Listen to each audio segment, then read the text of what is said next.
बात फरवरी 2019 की है, जब मैं सागर से भोपाल के लिए ट्रैवल कर रहा था। ट्रेन में बैठे-बैठे आपसी तालमेल बन ही जाता है, तो सामने वाली सीट पर बैठे एक व्यक्ति ने मेरे प्रोफ़ेशन के बारे में जानकर मुझसे एक बड़ा ही इंटरेस्टिंग क्वेश्चन पूछा। उसने पूछा कि सर, फॉरेंसिक साइंस काफ़ी challenging and interesting scientific discipline है, तो क्या अदर साइंटिफिक डिसिप्लिन की तरह ही इसकी चीज़ें भी किसी खास सिद्धांत मीन्स प्रिंसिपल्स एंड लॉज पर बेस्ड होती हैं? मुझे उसका सवाल सुनकर काफ़ी अच्छा लगा and you know how passionate I am about teaching. मैंने एक एक करके उसे एक्सप्लेन करना स्टार्ट किया। मैंने कहा, हाँ जी, फॉरेंसिक साइंस बहुत ही फैसिनेटिंग सब्जेक्ट है और जो भी इस सब्जेक्ट के बारे में सुनता है वह इससे जुड़ी जानकारियाँ सुनने समझने के लिए काफ़ी एक्साइटेड रहते हैं, जैसे कि आप। इसमें कई चीज़ों में काफ़ी चैलेंजिंग और इंटरेस्टिंग बातें हैं। यहाँ हर एक केस जो भी एनकाउंटर होता है वह यूनिक होता है। दोस्तों, मैं यहाँ आप लोगों को भी याद दिलाना चाहूँगा, और अगर पिछले एपिसोड का कंटेंट आपको याद होगा तो मैंने उसमें फॉरेंसिक साइंस की मीनिंग और डेफिनेशन में बताया था कि forensic science is the application of scientific knowledge to the legal matters. Means इसकी ज़्यादातर डिसिप्लिन या ब्रांचेज या यूँ कहें कि streams natural sciences, engineering, social sciences और आर्ट्स आदि से बोरोड हैं। इसके बावजूद इस सब्जेक्ट के अपने खास प्रिंसिपल्स एंड लॉज हैं, जो कि इस विषय की मदद और सपोर्ट से होने वाले इन्वेस्टिगेशन, क्राइम सीन को समझने, फिजिकल एविडेंस या क्राइम सीन एग्जिबिट्स के examination, analysis, handling, reporting etcetera के लिए काफ़ी इम्पॉर्टेंट एंड सजेस्टिव होते हैं। एक्चुअली यह प्रिंसिपल्स एंड लॉज इन सारी क्रिमिनल इन्वेस्टिगेशन की प्रोसेस में मार्गदर्शक का रोल प्ले करते हैं।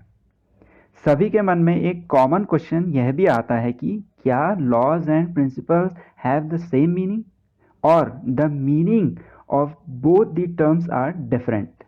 So let me tell you, the meaning of both law and principle is entirely different, as the laws are general rules and ideas that adhere to the nature of universe, while principles describe specific phenomena that require clarity and explanation. For example, law of conservation of mass, law of attraction.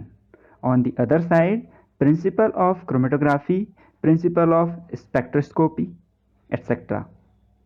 आइए अब हम बात करते हैं forensic science के principles and laws की, जो mainly 7 that are law of individuality, principle of exchange, law of progressive changes, law of comparison, law of analysis, law of probability and law of circumstantial facts हैं।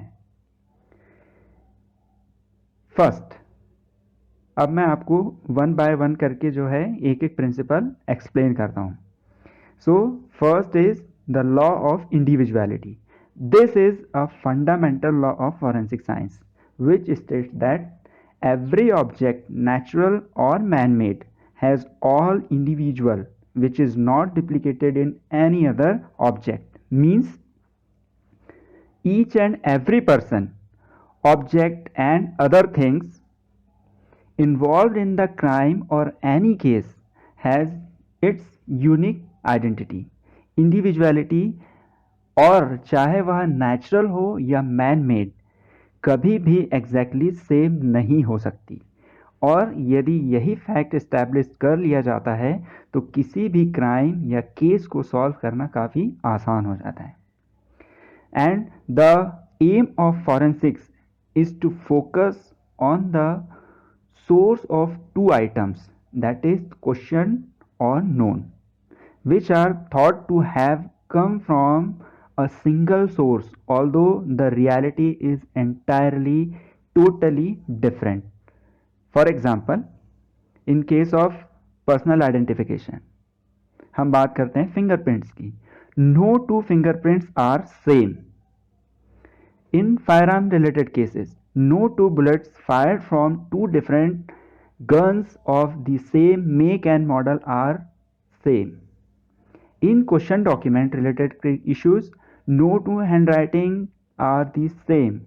In disputed paternity or other identity related cases, DNA, the most individual kind of biomarker present in all living beings. These are some of the common examples जिनकी help से law of individuality को समझा जा सकता है। तो दोस्तों आज की इस एपिसोड में बस इतना ही। नेक्स्ट लॉज एंड प्रिंसिपल्स के लिए अदर एपिसोड देखना ना भूलें and like comment share your suggestions problems share the content and subscribe the channel press the bell icon keep supporting जय हिंद।